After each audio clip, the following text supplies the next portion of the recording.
so much better is I'm at home and I can make sure that all of the different, like we could do this. I wonder,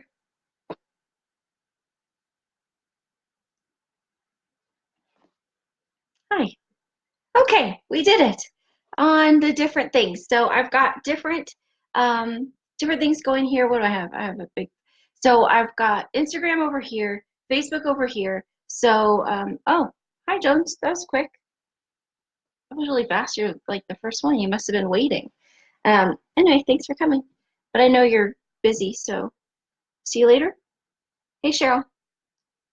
So we've got Friday lunch and live at 11:45. Able to be on Facebook, hopefully for like most of the summer. My kids' final one. Hey, Ree, how cool to have you. Final one got out of school yesterday, which means I think I will be home most of the time around this time, which means we could do both. So there's a little surprise. Thanks, friend, for waving. Okay, so today I'm going to ask you a question, and if you can, if you're available, give me a little something, okay? So I'm talking about comparing and minimizing today. And so we'll talk a little bit more about what that is. But hey, Dawn, my friend, hi. Okay, talking about comparing and minimizing. So what does it, have you ever had one of those moments where you're telling someone something that goes on and they're like, um, there could be a few things that happen. They're like, oh, you think that's bad. I've got blah, blah, blah, blah. So you share something that's going on with you. And, oh, thanks, friend. You share something that's going on with you, and they respond with a bigger, well, it seems bigger I story. Oh, well, you think that you've got that going on. Well, I've got this going on. All right, there's that type. Or when you say that, whatever is going on, and they say, oh, gosh, I had that go on. I had something like that before, but it wasn't really a big deal for me. What does that feel like when you get those types of responses? Does it feel good? What do you think? I know you've all been through it. I have. Or you don't really know what I'm going through. You haven't been through anything like this. You couldn't possibly know what I'm going through.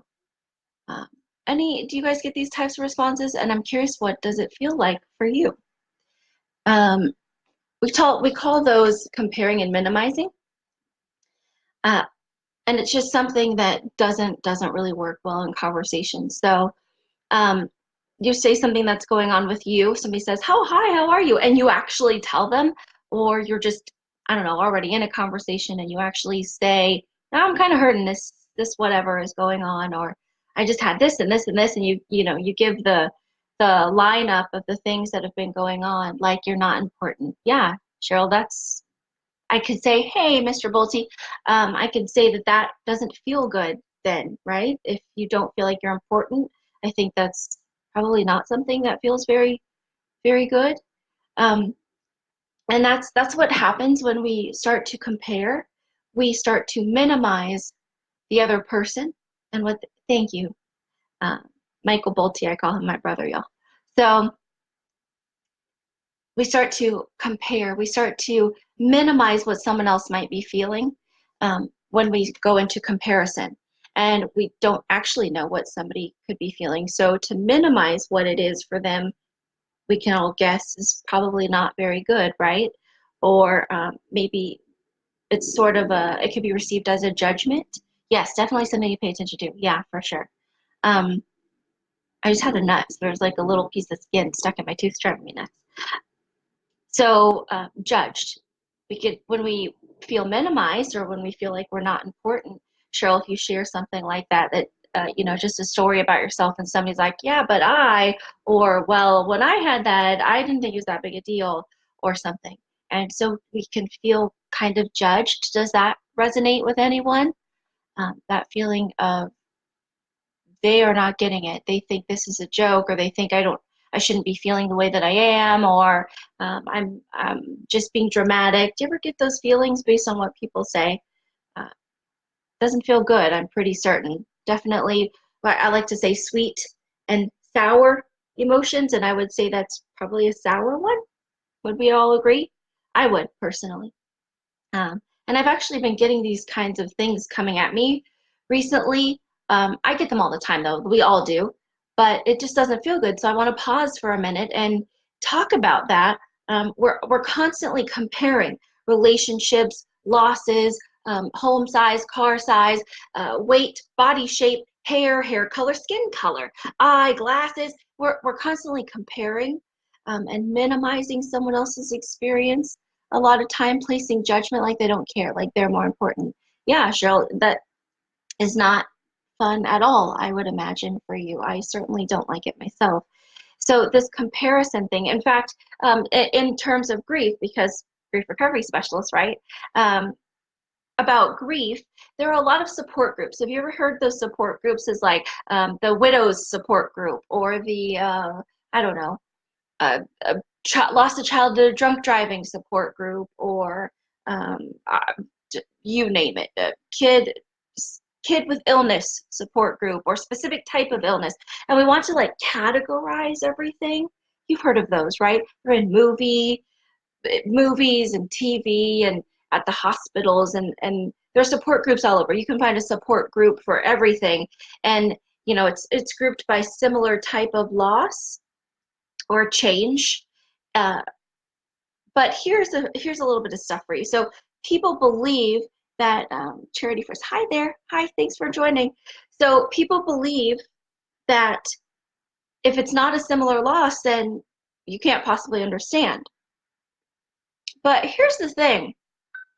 No one can actually understand what you're feeling, whether it's a similar loss or not. So what do I mean about that? Nobody understands you. Your change, your loss, your experience is 100% unique to you. So I'm just going to use my father who died, who that was the catalyst to get me into the grief recovery method. So my father died by suicide. So I could go to a suicide survivors group. I do survivors because I didn't attempt suicide and survive. So therefore, I'm not a suicide survivor, but I am connected to someone who's completed suicide, right? I'd be a cancer survivor if I fought cancer and won. I'd be a suicide survivor if I attempted suicide and it didn't go through. Does that make sense? So I'm not a suicide survivor, but I could go into the world and find a suicide survivor support group, right?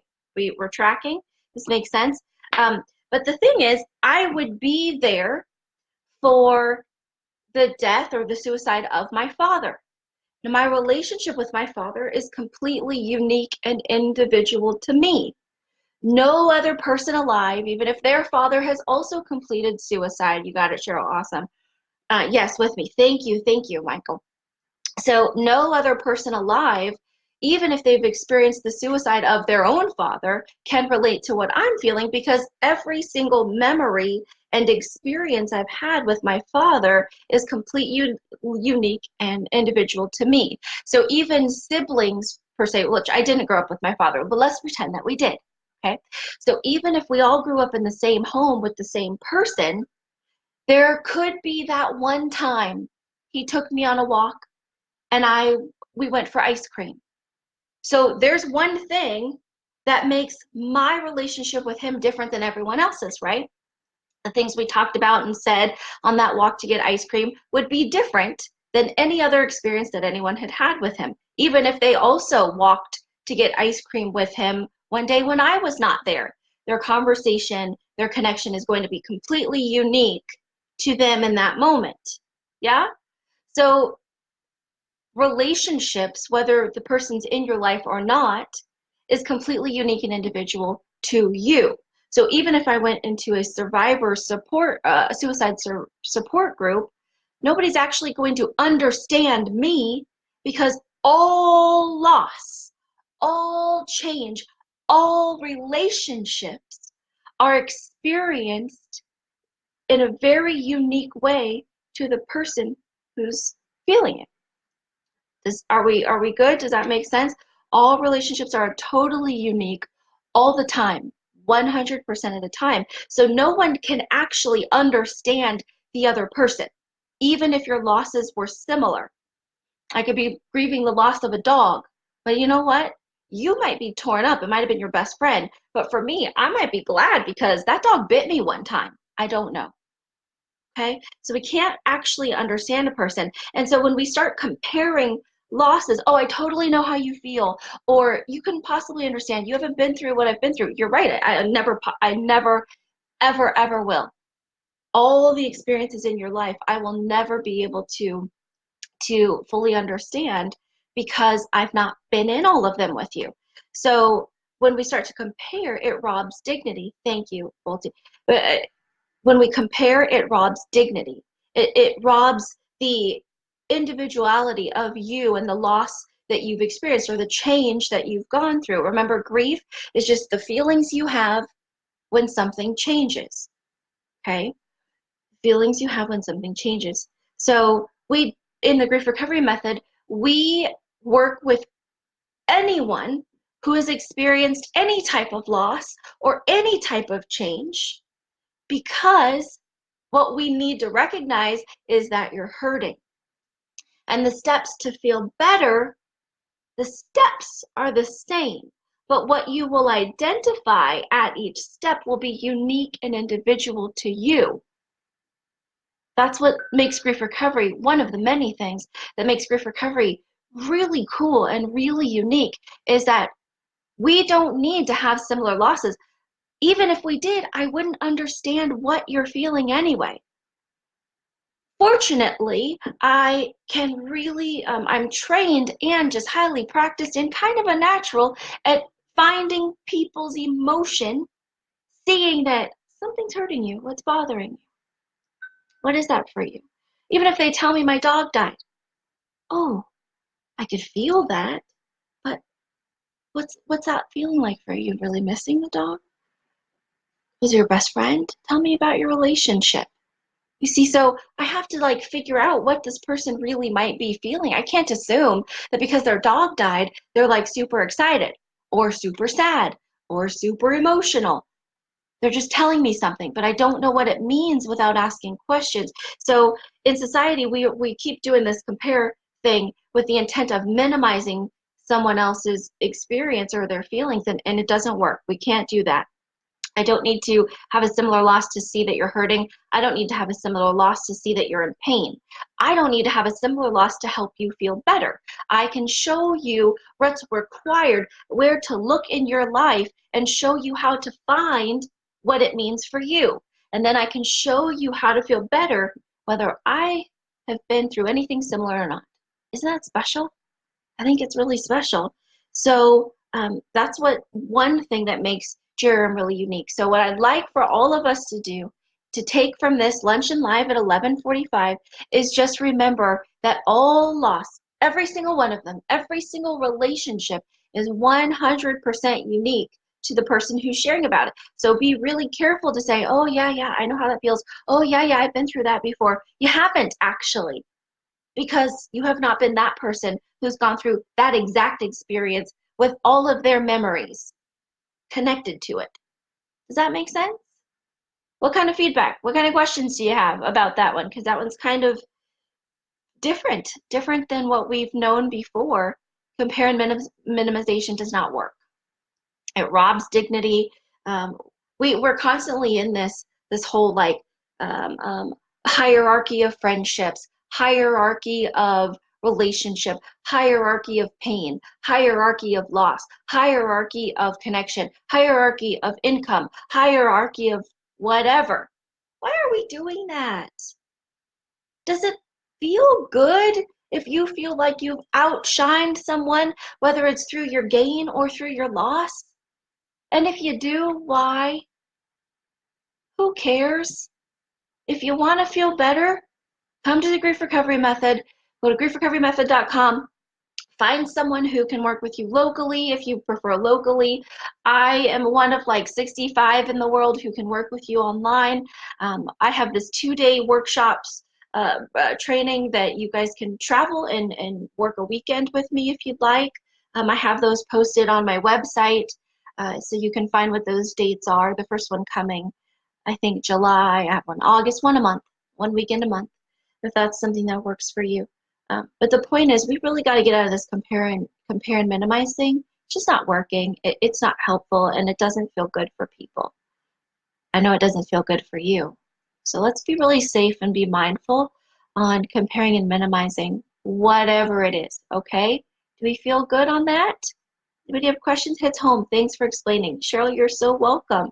Thank you for your feedback too. It's really fun, it's encouraging, and I know if I'm making sense as I speak, because sometimes I'll watch these back and I'm like, I did not mean to say that word. That's the exact opposite word that I meant to say. So if you have questions that you think about it a little bit more, you have questions, you're wondering, let me know. Send me emails through these social media formats. Both of my websites, all the social medias, my website, everything has my number, my email, all these different ways to contact me. So you don't have to sit out there and be confused. But what I do want you to recognize is that you are totally unique and individual. Be careful when you're talking to each other, okay? We feel good on that? Send me your questions, your comments, your concerns, your wonders, because next Friday we have another Luncheon Live at 11:45 Pacific time. I understand for some people this is not 11:45 for you, and I would love to see you here again next week. Thank you, baby. I love you too. Have fun with Daddy. Enjoy your lunch. Okay, bye everybody. Thanks for joining. This Facebook one said it just went out. Low wireless connection. I know that is not true. But anyway, love y'all. Bye.